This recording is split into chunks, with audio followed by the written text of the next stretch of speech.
మీరు బంగారం తాకట్టు పెట్టి ఆ బంగారం డబ్బులు కట్టలేక ఇబ్బంది పడుతున్నారా? ఆచారి గోల్డ్ వాళ్ళు మీ బంగారం కొని మీ లోన్ తీర్చి మిగిలిన డబ్బులు మీకు ఇచ్చేస్తారు. ఇంకెందుకు ఆలస్యం? ఆచారి గోల్డ్ ఈ నెంబర్స్కి కాల్ చేయండి. ఇది ఇక నిన్న హైకోర్టులో ఒక బయట వ్యక్తి అంటే బయట రాష్ట్ర వ్యక్తి వచ్చి ఒక హైకోర్టులో పిల్లు వేసి జగన్మోహన్ రెడ్డి పరిపాలనించిన 5 సంవత్సరాల్లో ఏమేమి జరిగినాయి బిజినెసెస్ వాటి మీద కోర్టులో కేసు వేసి పబ్లిక్ లిటిగేషన్ వేసి చేయమని చెప్పారు సార్. అది యాక్సెప్ట్ చేసింది కోర్టు. అది బయట నుంచి వాళ్ళకి ఎంత అధికారం ఉంటుంది సార్? ఇక్కడికి వచ్చి చేయాల్సిన అవసరం ఏంటి? మన రాష్ట్రంలో ఎవరు లాయర్స్ లేరంటారా సార్?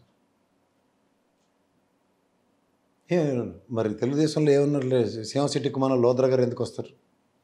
అలాగే ఏమవుతాయంటే కొన్ని ఇంటెన్షన్స్ అండ్ కంటెన్షన్స్. భారతదేశంలో ఏ కోర్టులో అయినా మీరు కేసు వేసుకోవచ్చు.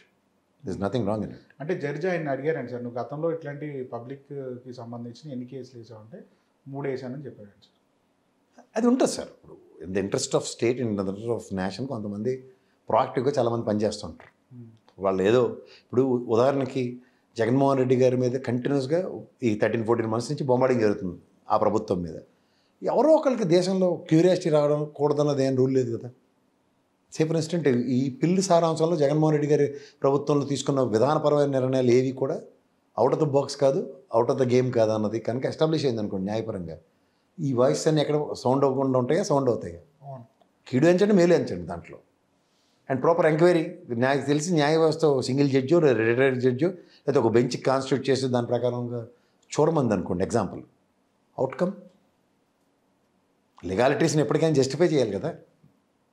క్యాబినెట్ నిర్ణయాలు ఎన్ని విధంగా ఉన్నాయి, లేదంటే ఇవి ఉన్నాయి, లేదంటే ఈ రోజు అదే కదా, బకెట్తో బొర్రెదేయడం, కడుక్కుంటూ ఉండడం, ఇది బెయిల్ తెచ్చుకోవడం, ఇది మాకు సంబంధం లేదనడం, ఉందనడం, ఈ తలకానప్పుడు రోజు చూస్తామే కదా. కొత్త ఏమైనా కనబడుతుంది మీకు? లేదు. సో ఇట్లన్నిటి సారాంశాల్లో ఏం జరుగుతుందో ఏం జరగబోతుందో అన్న దాని మీద ఉదాహరణకి ఎవరో ఒకరు ఇనిషియేటివ్ తీసుకున్నారు. Maybe it sounds good.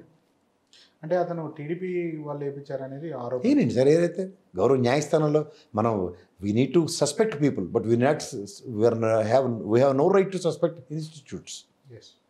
అందులో గౌరవ న్యాయస్థానాన్ని మీరు మన స్థాయిలు కాదు ఫస్ట్ థింగ్. అంటే నేను ఇంటెన్షన్ ఎవరిదైనా వచ్చు. ఎందుకంటే జగన్మోహన్ రెడ్డి విషయంలో గతంలో శంకర్రావుని చూసాం, ఇవాళ శ్రీనివాస్ గారిని చూసాం.